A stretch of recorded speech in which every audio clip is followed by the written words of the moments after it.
Livro O Caminho do Mago, lição 19. Os magos jamais condenam o desejo. Foi seguindo seus desejos que eles se tornaram magos. Todo desejo é criado por algum desejo passado. A cadeia do desejo nunca acaba, ela é a própria vida. Não considere nenhum desejo inútil ou errado. Um dia, cada um deles será realizado. Os desejos são sementes que esperam um momento propício para germinar. A partir de uma única semente de desejo, florestas inteiras se desenvolvem. Acalente cada desejo do seu coração, por mais trivial que ele possa parecer. Um desses desejos triviais o conduzirão a Deus. Arthur arrancou a espada de pedra no milagroso dia de Natal. Da enorme multidão que presenciou o feito, ninguém ficou mais surpreso do que o próprio jovem Arthur. Onde está Merlin? Pensou ele, certo de que o mago realizara a façanha por meio da magia. Mas Merlin não apareceu. Tarde da noite, muito tempo depois de que todos terem ido dormir, Arthur ainda estava acordado, perguntando a si mesmo se seu destino era realmente ser rei. Preciso de você, mestre, suplicou ele. De repente, ele viu uma luz debaixo da porta. Arthur deu um pulo e abriu a porta, mas não era o mago. Era Kay, seu irmão adotivo. Como você está? Perguntou Kay. Arthur não sabia o que dizer, mas quando se voltou para dentro do quarto, sua respiração ficou mais forte. Levante mais a vela, disse ele. Kay fez o que ele pediu e a luz caiu sobre 3 objetos que haviam surgido na cama de Arthur. Uma boneca de palha, uma tiradeira quebrada e um espelho rachado. Você está vendo essas coisas? Perguntou Arthur com uma voz estranha. Kay mostrou-se confuso. Eu as vejo, mas elas não significam nada para mim, disse ele. Pedi a ajuda de Merlin e agora esses objetos aparecem. Este foi o meu primeiro brinquedo, disse Arthur, pegando a boneca. Eu devia ter 2 anos quando Merlin a fez para mim. Eu mesmo fiz essa tiradeira com pele de veado e vime quando tinha 8 anos. Aos 12, eu encontrei na floresta este espelho rachado. Você sabe o que eles têm em comum? Kay sacudiu negativamente a cabeça. Eles foram as coisas mais importantes que eu já possuí. Cada um na sua época, e agora olhe para eles. Lixo inútil, resmungou Kay. E, no entanto, estou felicíssimo por revê-los, pois agora tenho a certeza de que Merlin me guiou o tempo todo. Veja, Kay, aos 2 anos eu só queria brinquedos. Aos 8 eu só queria caçar pardais e esquilos. E aos 12 eu só queria olhar no espelho para ver se as meninas me achariam feio ou bonito. Deixei todas essas coisas para trás, e no entanto, cada uma foi um degrau que me trouxe a este momento. Um dia porei de lado a coroa, embora hoje ela seja meu único desejo e meu destino. Kay era uma alma simples e resoluta que venerava a monarquia. Ele estava chocado. Por que alguém jogaria fora a coroa? Perguntou ele, desconcertado. Por que chegará o dia em que ela se tornará trivial como uma boneca, inútil como uma tiradeira quebrada e fútil como um espelho? Acho que é isso que Merlin queria que eu percebesse. Compreendendo a lição. O desejo ocupa um lugar peculiar no nosso coração, porque, embora cada um de nós passe pela vida desejando uma coisa após a outra, nossos antigos desejos são jogados fora como se nunca tivessem tido importância. Os desejos nunca acabam, não importa quanto se torne realidade. E, ao mesmo tempo, nenhum desejo dura tempo bastante que nos permita deixar o desejo totalmente para trás. Você é apenas humano, e faz parte da sua natureza querer cada vez mais, disse Merlin. É o desejo que o conduz através da vida até o momento em que você passa a desejar uma vida superior. Não se envergonhe, portanto, de querer tanto, mas não se engane, pensando que o que você quer hoje será suficiente amanhã. É óbvio que os desejos nunca acabam, e, no entanto, isso nunca impediu as pessoas, a miúdes, pessoas extremamente espirituais, de tentarem renunciar ao desejo.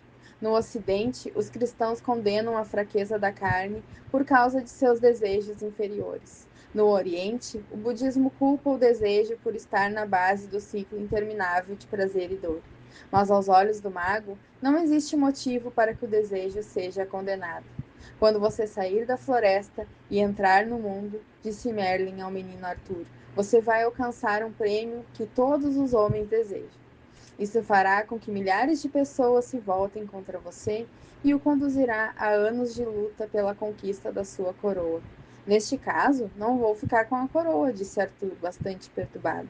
Não, não é esse o caminho, replicou Merlin. O desejo lança os mortais em todos os tipos de confusão, mas faz parte do plano de Deus que vocês tenham desejos. Mas o desejo cega as pessoas e as torna egoístas. Ele instiga a violência, como você mesmo profetizou. Ele cria a ignorância e faz com que as pessoas lutem umas contra as outras. Tudo isso são usos dos desejos, salientou Merlin. Existe um mistério aqui, como sempre, que somente o buscador solucionará.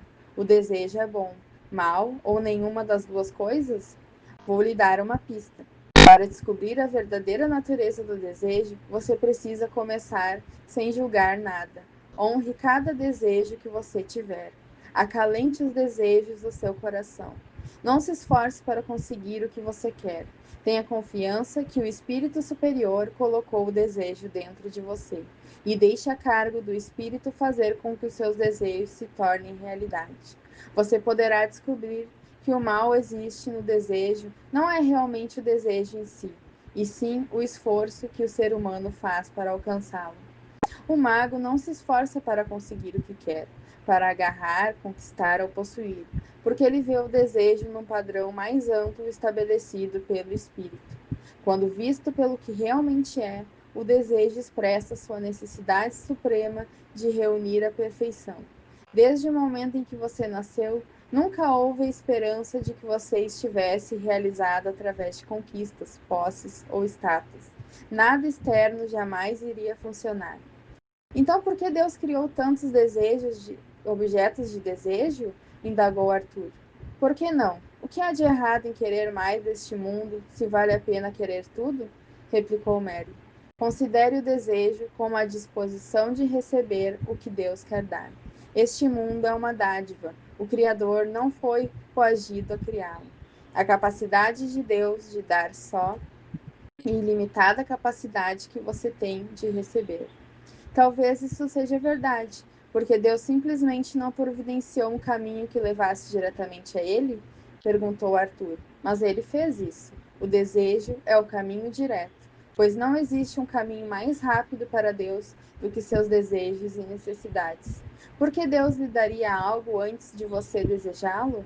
Quando você examina seus desejos e emite um julgamento negativo com relação a eles, você alguma vez se perguntou por que faz isso?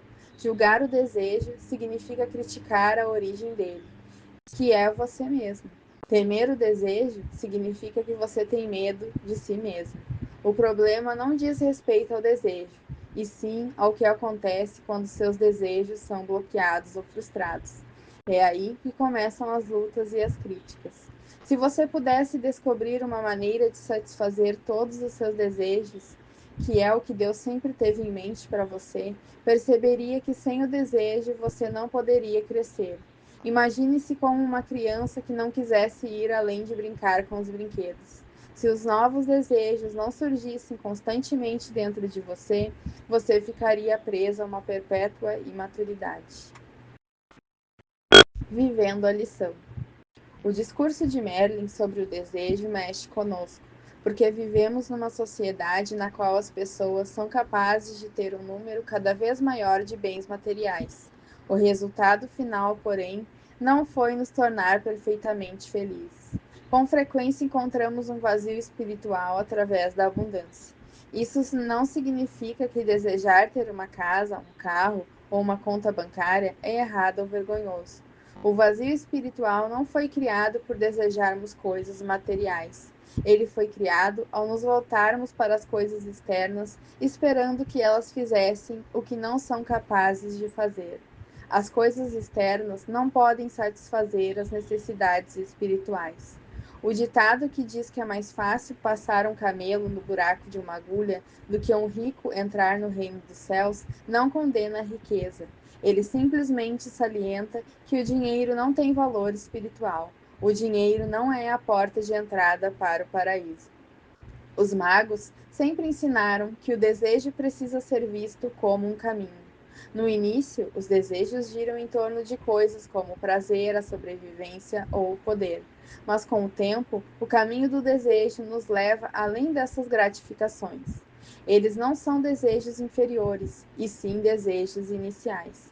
Assim como numa certa cidade, a criança deixa de se interessar pelos numa certa idade, a criança deixa de se interessar pelos brinquedos, o desejo de conseguir cada vez mais acabará por conduzir a pessoa a uma fase natural na qual o desejo de alcançar Deus assuma uma suprema importância. Não se preocupe em se tornar um buscador de Deus, disse Merlin. Você tem sido um buscador desde que nasceu. Só que no início, o Deus que você buscava eram os brinquedos, depois a aprovação, e depois o sexo, o dinheiro e o poder. Você venerou todos eles e os desejou com grande paixão. Regozije-se neles quando forem o desejo do momento, mas esteja preparado para quando eles desaparecerem. O grande problema que você enfrentará não será o desejo, e sim o apego, a vontade de agarrar-se a alguma coisa quando o fluxo da vida quer que você desista dela. O exercício desta lição é uma pura experiência de pensamento. Sente-se e imagine aquilo que você deseja mais apaixonadamente nesse momento. Talvez seja um carro, uma vida de riquezas ou algum tipo de sucesso num relacionamento. Procure escolher algo que você ainda está querendo alcançar para poder sentir como a perseguição do desejo é realmente poderosa.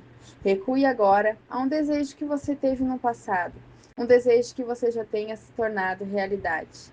Pode ter sido seu último carro novo, um projeto bem-sucedido ou uma grande quantidade de dinheiro. Comparado com seu desejo atual, esse desejo antigo parecerá diferente. Você não sentirá com tanta intensidade a sede de perseguir o antigo desejo, porque você já provou sua realização. Nesse contraste, você está vivenciando a maneira como a vida o empurra para frente. O desejo de ontem teve seu impulso particular de realização, que agora se deslocou para o desejo de hoje. Esse movimento para frente não é aleatório. Ele o conduziu aos desejos do bebê, aos desejos da criança, aos desejos do adolescente e, finalmente, aos desejos do adulto. O caminho do desejo é incrivelmente poderoso e nunca termina. Somente os objetos do desejo mudam e se modificam. O mago percebe que, em seu nível mais profundo, seus desejos contêm o impulso evolucionário da própria vida. Querer viver não é um mero instinto de sobrevivência, é um caminho que desabrocha. A vida não gosta de ser bloqueada, e é por isso que Merlin disse que os problemas com relação ao dinheiro não surgem quando um obstáculo é colocado em seu caminho. Um bebê saudável aprende que qualquer coisa que ele queira é boa quando sua mãe fica contente em satisfazer suas necessidades. Se um modelo positivo de desejo for estabelecido desde cedo, o bebê crescerá com desejos naturais e se adequarão às suas verdadeiras necessidades. Uma pessoa psicologicamente saudável, na verdade, pode ser definida como alguém cujos desejos realmente produzem felicidade. Mas se a noção oposta for gravada na memória do bebê, ou seja, que seus desejos são vergonhosos e apenas relutantemente satisfeitos, o desejo não se desenvolverá de uma maneira saudável. Em anos posteriores, o adulto continuará a tentar se realizar nas coisas externas, a precisar cada vez mais de poder, dinheiro ou sexo para preencher um vazio que foi criado no seu senso do eu quando era bebê. O próprio senso de ser da pessoa é julgado como errado. Em casos extremos, o desejo se torna tão distorcido que sua necessidade de transformação na necessidade de matar, roubar, cometer violência, assim por diante. Esses desejos podem causar um dano incalculável, tanto sobre o aspecto pessoal quanto social. Entretanto, ninguém é capaz de dizer, ao ver um assassino ou um ladrão, em que ponto seus valores se extraviaram. Para o mago, todos os desejos começaram no mesmo lugar. naquele ponto em que a vida simplesmente quer se expressar. É a obstrução ou condenação do desejo que cria o problema. As expressões pouco saudáveis de desejo simplesmente refletem a doença numa psique que precisa desesperadamente conhecer a si mesma, como todos nós precisamos, mas que falhou, pelo menos por enquanto. Por conseguinte, é de vital importância que você se harmonize com a natureza do seu desejo e compreenda que no plano divino todos os seus desejos serão destinados a se tornarem realidade. Deus não está impedindo de ter uma coisa ou tudo que você queira. É você que bem no fundo acredita não merecer uma coisa ou tudo. Esse auto-julgamento cria bloqueios no fluxo natural da vida. Mas tão logo esses impedimentos são removidos, o caminho do desejo transforma-se em alegria, por ser o trajeto mais curto e natural em direção a Deus. Nenhum desejo é trivial, porque cada desejo encerra um significado espiritual. Cada um deles é um pequeno passo em direção ao dia em que você desejará a suprema realização, que é conhecer a natureza divina.